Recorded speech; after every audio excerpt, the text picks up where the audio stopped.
Subscribe कीजिए हमारे channel exam मंथन 24/7 को और बेल आइकन दबाना ना भूलें, जिससे आपको हमारी सभी वीडियोस की नोटिफिकेशन मिलती रहे। हेलो स्टूडेंट्स, आप सभी का स्वागत है एग्जाम मंथन पर। देखिए, लास्ट वीडियो के अंतर्गत हमने बात की थी बंगाल के गवर्नर जनरल। ठीक है, उससे पहले हमने बात की थी बंगाल के गवर्नर। तो हम उसी सीक्वेंस में पढ़ते जा रहे हैं। सबसे पहले हमने बंगाल के गवर्नर को देखा, फिर बंगाल के गवर्नर जनरल को देखा, और आज जो हम बात करने वाले हैं वो है भारत के गवर्नर जनरल। ठीक है, इसके बाद हमारी एक और टॉपिक बचता है जिसका नाम है भारत के वायसराय। ठीक है, उसके बाद ये वाला पोर्शन हमारा खत्म हो जाता है। फिर हम आधुनिक भारत के जो शेष टॉपिक है उन पर बात करेंगे। ठीक है, तो आज का हमारा टॉपिक है भारत के गवर्नर जनरल। सबसे पहले हम देखेंगे कौन कौन से गवर्नर जनरल इंपोर्टेंट है एग्जाम के लिए, और जितना भी बोर्ड पर लिखा हुआ है सभी में से हर एक पॉइंट एग्जाम में पूछा गया है। तो आप सभी का काम रहेगा एंड तक एक्सप्लेनेशन आराम से सुनते जाना, क्योंकि कुछ चीजें ऐसी होंगी जो कि बोर्ड पर लिखी नहीं है, लेकिन आपको यदि आप उन्हें अच्छे से सुनते हैं तो आपके एग्जाम में बड़ी हेल्प करेंगी। ठीक है, लेकिन जितना भी बोर्ड पर लिखा हुआ है सभी किसी ना किसी एग्जाम में डायरेक्टली पूछा गया है, घुमा फिरा कर कुछ नहीं, डायरेक्टली क्वेश्चन पूछे गए हैं।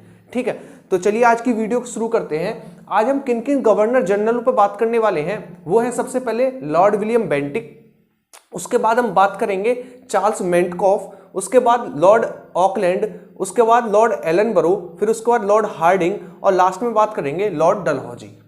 ठीक है, उसके बाद कौन आए? कैनिंग।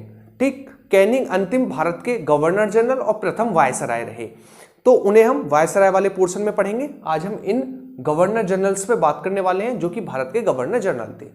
सबसे पहले देखिए लॉर्ड विलियम बेंटिक। तो लॉर्ड विलियम बेंटिक के समय पर एक एक्ट आया 1833 का चार्टर एक्ट। 1833 का चार्टर एक्ट, इस 1833 के चार्टर एक्ट में बंगाल के गवर्नर जनरल को भारत का गवर्नर जनरल कहा जाने लगा। फिर से रिपीट करता हूं, 1833 के चार्टर एक्ट में बंगाल के गवर्नर जनरल को भारत का गवर्नर जनरल कहा जाने लगा। चूंकि बंगाल के अंतिम governor general Lord William Bentinck थे, इसीलिए इन्हीं के समय पर यह अधिनियम आया और इन्हें ही भारत का प्रथम गवर्नर जनरल बना दिया गया। तो दो क्वेश्चन बनेंगे कि बंगाल का अंतिम गवर्नर जनरल कौन था? Lord William Bentinck. और भारत के प्रथम गवर्नर जनरल कौन थे? तो वो थे लॉर्ड विलियम बेंटिक। किस एक्ट के द्वारा बंगाल के गवर्नर जनरल को भारत का गवर्नर जनरल कहा जाने लगा? तो वो था 1833 का चार्टर एक्ट। 1833 का चार्टर एक्ट किसके समय आया? तो 1833 का charter act Lord William Bentinck के समय पर आया। तो ये चीजें आपको यहां से याद रखनी है। नेक्स्ट हम बात करें, यह भारत के प्रथम गवर्नर जनरल थे और अंतिम बंगाल के गवर्नर जनरल थे। नेक्स्ट हम बात करें, इन्होंने एक व्यक्ति रहे राजा राम मोहन राय। इन्होंने राजा राम मोहन राय के साथ मिलकर सती प्रथा पर प्रतिबंध लगाया। किस पर? सती प्रथा पर प्रतिबंध लगाया। तो पूछा जाएगा कि सती प्रथा पर प्रतिबंध किस गवर्नर जनरल के समय पर लगाया गया? तो वो थे Lord William Bentinck. Lord William Bentinck के समय पर सती प्रथा पर प्रतिबंध लगाया गया। किसके सहयोगों से? तो वो थे राजा राम मोहन राय। राजा राम मोहन राय के सहयोगों से किस पर प्रतिबंध लगाया गया? तो वो थी सती प्रथा। सन पूछे तो 1829 से 1830। ठीक है ना, 1829 से 1830 का समय पर जब सती प्रथा पर प्रतिबंध लगाया गया राजा राम मोहन राय और लॉर्ड विलियम बेंटिक ने मिलकर। नेक्स्ट हम बात करें ठगी प्रथा। ठगी प्रथा पर भी प्रतिबंध लगाया किसने? लॉर्ड विलियम बेंटिक ने लगाया। यदि सन पूछे तो सन था 1830। 1830 में ठगी प्रथा पर प्रतिबंध लगाया लॉर्ड विलियम बेंटिक ने। नेक्स्ट हम बात करें, 1835 का समय था जब कलकत्ता में लॉर्ड विलियम बेंटिक ने एक मेडिकल कॉलेज की स्थापना की। तो पूछा जाएगा कलकत्ता में मेडिकल कॉलेज की स्थापना किस सन में की गई? तो वो था 1835। और किसके द्वारा की गई थी? तो वो थे लॉर्ड विलियम बेंटिक। नेक्स्ट हम बात करें, अंग्रेजी को शिक्षा का माध्यम बनाया और इसमें सहयोग किसने किया? तो इसमें राजा राम मोहन राय ने भी सहयोग किया था, क्योंकि राजा राम मोहन राय का सहयोग किया था सती प्रथा का अंत करने में। इसीलिए राजा राम मोहन राय ने भी सहयोग किया कि अंग्रेजी को शिक्षा का माध्यम बनाया जाना चाहिए।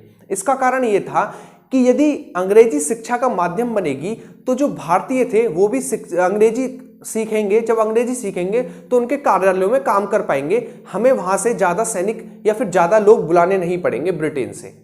ठीक है, इसीलिए अंग्रेजी को शिक्षा का माध्यम बनाया। कम से कम चपरासी या क्लर्क लेवल तक काम कर सकें भारतीय, यदि वो इंग्लिश सीख लेते हैं। ठीक है, नेक्स्ट हम बात करें इनके समय पर कोई भी बड़ा युद्ध देखने को नहीं मिलता है, कोई भी बड़ा क्या कोई भी छोटा युद्ध भी देखने को नहीं मिलता है। तो पूछा जाएगा किस गवर्नर जनरल के समय कोई भी युद्ध देखने को नहीं मिलता है, तो वो थे लॉर्ड विलियम बेंटिक। उसके बाद हम बात करें, इन्होंने नहरें, ठीक है ना, नहरें और सड़कें ऐसे सार्वजनिक कार्यों पर, ठीक है ना, ऐसे सार्वजनिक जो जगह होती है इन पर कार्य किया, यानी इन्होंने नहरें खुदवाई और सड़कें बनवाई। ठीक है, दो चीजें आपको याद रखनी है कि नहरें और सड़कें किसने बनवाई या फिर नहरें किसने खुदवाई, तो वो थे लॉर्ड विलियम बेंटिक।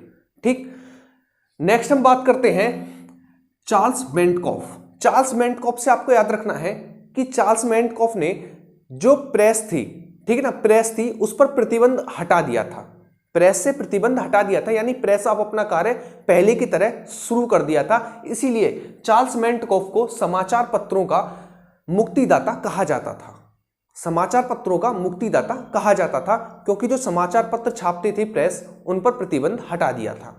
ठीक है, देखिए इनका क्या कारण था, देखिए समाचार पत्र उस समय पर क्यों इतने महत्वपूर्ण थे और क्यों गवर्नर जनरल या फिर वायसराय इन पर प्रतिबंध लगाते थे। इसका कारण यह था कि यदि कोई क्रांति होती है तो उस समय पर इतनी सुविधाएं नहीं थी, टेलीफोन नहीं थे, ठीक है ना, तार की सुविधाएं नहीं थी, तो ये जो खबरें पहुंचती थी, ये जो सूचनाएं पहुंचती थी एक जनता से दूसरे लोगों तक, ठीक है ना, एक जगह से दूसरे जगह पर, वो समाचार पत्रों पत्रिकाओं के माध्यम से पहुंचती थी और उन्हें छापने का काम प्रेस करती थी। इसीलिए कहीं ना कहीं बहुत से गवर्नर जनरलों ने प्रेस पर प्रतिबंध भी लगाया, उन पर रोक भी लगाई। ठीक है, यही कारण था। तो प्रेस से प्रतिबंध किसने हटाया, तो वो थे चार्ल्स मेंटकॉफ। इसीलिए समाचार पत्रों का मुक्तिदाता किसे कहा जाता है, तो चार्ल्स मेंटकॉफ को कहा जाता है। यहां से क्वेश्चन पूछा गया है। नेक्स्ट हम बात करते हैं लॉर्ड ऑकलैंड की। देखिए शेरशाह सूरी के समय पर एक रोड बनवाई गई थी, जिसे आज के समय पर दो भागों में पढ़ा जाता है, NH1 और NH2। NH1 और NH2। NH1 और NH2 को संयुक्त रूप से हम कहते हैं GT road, grand trunk road. तो इसे GT रोड जो नाम दिया, वो नाम दिया लॉर्ड ऑकलैंड ने।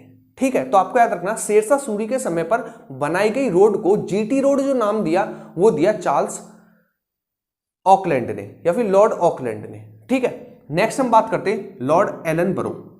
लॉर्ड एलन बरो की आपको दो मुख्य रूप से विशेषता याद रखनी है। कौन कौन सी, एक तो इनके समय पर सिंध यानी पाकिस्तान वाले क्षेत्र का अंग्रेजों के अधीन हो गया, यानी अंग्रेजों ने इसे विलीन कर लिया अपने साम्राज्य में।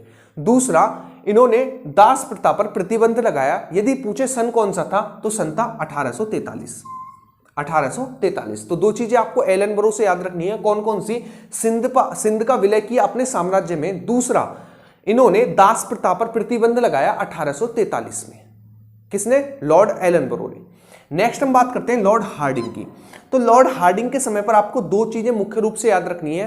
पहली कि इन्होंने नरबली प्रथा पर प्रतिबंध लगाया, और दूसरा इनके समय पर प्रथम आंग्ल सिख युद्ध लड़ा गया।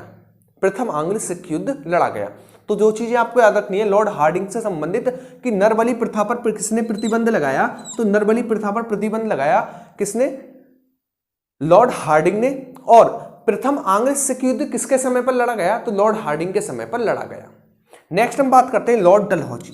लॉर्ड डलहौजी के समय पर बहुत सी घटनाएं हमें देखने को मिलती हैं, उन पर बात कर लेते हैं। जैसे कि इन्हें आधुनिक भारत का निर्माता कहा जाता है।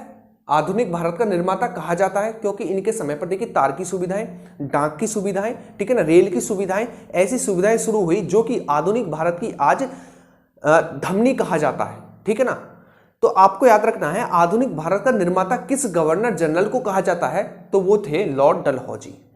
क्यों कहा जाता है, क्योंकि 1853 में रेल प्रारंभ की थी। 1853 में रेल का प्रारंभ किया था। दूसरी चीज, संचार का विकास किया था।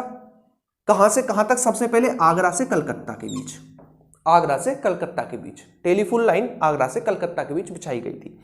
उसके बाद 1854 में डाक टिकट शुरू किया, डाक सुविधा यानी डाक टिकट शुरू किया, किसके द्वारा, लॉर्ड डलहौजी के द्वारा। ठीक है, इसीलिए इन्हें आधुनिक भारत का निर्माता कहा जाता है। किस किस कारण, 1853 में रेल का प्रारंभ किया, संचार का विकास किया आगरा से कलकत्ता के बीच सबसे पहले, 1854 में डाक टिकट प्रारंभ किया, इसके कारण। नेक्स्ट हम बात करें हड़प नीति। हड़प नीति कब की शुरुआत कब की गई, 1848 में हड़प नीति की शुरुआत की गई लॉर्ड डलहौजी के द्वारा। और सबसे पहला राज्य जो था जो हड़पा गया वो था सतारा, 1848 में ही हड़पा गया। ठीक है ना, सबसे पहले कब्जा सतारा पे किया गया। नेक्स्ट हम बात करते हैं 1854 में चार्ल्स वुड डिस्पैच आया भारत में। किससे संबंधित था? शिक्षा से संबंधित था, विश्वविद्यालय शिक्षा से संबंधित था। कौन सा? Charles Wood dispatch. तो यहां से 2 क्वेश्चन बनेंगे कि चार्ल्स वुड डिस्पैच किस सन में आया? 1854 में आया। किस गवर्नर जनरल के समय पर आया? तो वो थे कौन? लॉर्ड डलहौजी। ठीक है, लॉर्ड डलहौजी के समय पर आया। नेक्स्ट आपको याद रखना है द्वितीय आंग्ल सिख युद्ध किसके समय पर हुआ? तो द्वितीय आंग्ल सिख युद्ध लॉर्ड डलहौजी के समय पर देखने को मिलता है। लॉर्ड डलहौजी के समय पर देखने को मिलता है और पंजाब को ब्रिटिश साम्राज्य में मिला लिया गया और पंजाब अंतिम भारतीय राज्य था जो कि ब्रिटिश साम्राज्य में मिलाया गया था। ठीक है ना, ब्रिटिश साम्राज्य के अधीन हुआ था। द्वितीय आंग्ल सिख युद्ध किसके समय पर हुआ? लॉर्ड डलहौजी के समय पर देखने को मिलता है। ठीक है, तो लॉर्ड डलहौजी से आपको ये चीजें याद रखनी है मुख्य रूप से। तो ये थे हमारे कुछ गवर्नर जनरल, यानी भारत के गवर्नर जनरल। अब जो नेक्स्ट वीडियो होगी उसके अंतर्गत हम बात करेंगे भारत के वायसरायों पर। ठीक है, उससे पहले एक बार हम रिवीजन कर लेते हैं हमने क्या पढ़ा और किस प्रकार क्वेश्चन पूछे जाने हैं। जैसे कि सबसे पहले हमने देखा Lord William Bentinck. Lord William Bentinck से आपको याद रखना है 1833 का charter act Lord William Bentinck के समय पर आया और उसके बाद बंगाल के गवर्नर जनरल को भारत का गवर्नर जनरल कहा जाने लगा। ठीक है, भारत के प्रथम गवर्नर जनरल कौन थे? तो वो थे लॉर्ड विलियम बेंटिक और बंगाल के अंतिम गवर्नर जनरल थे। उसके बाद आपको याद रखना है इन्होंने राजा राम मोहन राय के साथ मिलकर सती प्रथा पर प्रतिबंध लगाया 1829-30 के समय पर। उसके बाद ठगी प्रथा पर प्रतिबंध लगाया 1830 के समय पर। ठीक है ना, 1835 में कलकत्ता में मेडिकल कॉलेज की स्थापना की। उसके बाद अंग्रेजी को शिक्षा का माध्यम बनाया। ठीक है, इनके समय पर कोई भी विद्रोह देखने को नहीं मिलता है। इन्होंने सड़कों और नहरों जैसे सार्वजनिक चीजों पर कार्य किया। ठीक है, उसके बाद हमने बात की चार्ल्स मेंटकॉफ का। तो इन्होंने प्रेस से प्रतिबंध हटाया, इसीलिए इन्हें समाचार पत्रों का मुक्तिदाता कहा जाता है। उसके बाद हम बात करें लॉर्ड ऑकलैंड की। तो लॉर्ड ऑकलैंड जो थे, जो शेरशाह सूरी ने रोड बनवाई थी जिसे NH1 और NH2 संयुक्त रूप से आज जाना जाता है, उसे GT रोड नाम किसने दिया था? तो वो दिया था लॉर्ड ऑकलैंड ने। नेक्स्ट हम बात करें लॉर्ड एलनबरो। तो लॉर्ड एलनबरो के समय पर आपको 2 चीजें याद रखनी है। पहली तो ये कि सिंध का विलय किया गया ब्रिटिश साम्राज्य में। किसके समय? लॉर्ड एलनबरो के समय। और इन्होंने ही दास प्रथा से प्रतिबंध हटाया 1843 में। ठीक है, नेक्स्ट हम बात करें लॉर्ड हार्डिंग। तो लॉर्ड हार्डिंग के समय पर आपको 2 चीजें याद रखनी है। कौन कौन सी? नरबली प्रथा पर प्रतिबंध लगाया किसने? लॉर्ड हार्डिंग ने। और प्रथम आंग्ल सिख युद्ध किसके समय पर हुआ? तो प्रथम आंग्ल सिख युद्ध लॉर्ड हार्डिंग के समय पर हुआ।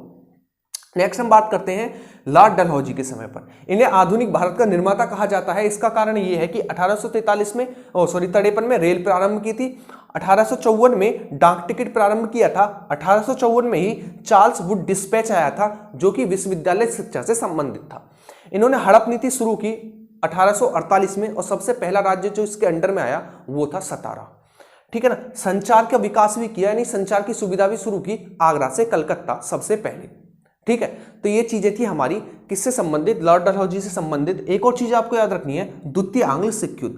द्वितीय आंग्ल सिख युद्ध लॉर्ड डलहौजी के समय पर लड़ा गया और पंजाब को ब्रिटिश साम्राज्य में मिला लिया गया और ये अंतिम भारत का राज्य था जो कि ब्रिटिश साम्राज्य में मिला। अब पूरे भारत पर कब्जा हो चुका था अंग्रेजों का। ठीक है, तो ये थी आज की वीडियो जिसके अंतर्गत हमने भारत के गवर्नर जनरल्स को देखा। छोटी वीडियो है, आप आसानी से कवर कर सकते हैं। यहाँ से डायरेक्टली एग्जाम में क्वेश्चन पूछे जाते हैं और आपको बार बार भागना नहीं पड़ेगा। एक जगह आपको कंटेंट मिल जाएगा, थोड़े से समय में ज़्यादा कंटेंट। ठीक है, तो नेक्स्ट वीडियो में मिलेंगे। तब तक आपके जो काम है उन्हें सुनिए, अच्छे से अपना रिवीजन करना, नोट्स बनाते हुए चलना। ठीक है, और डाउट हो तो उसे कमेंट में पूछना और कमेंट में यह भी बताना कि वीडियो कैसी लगी।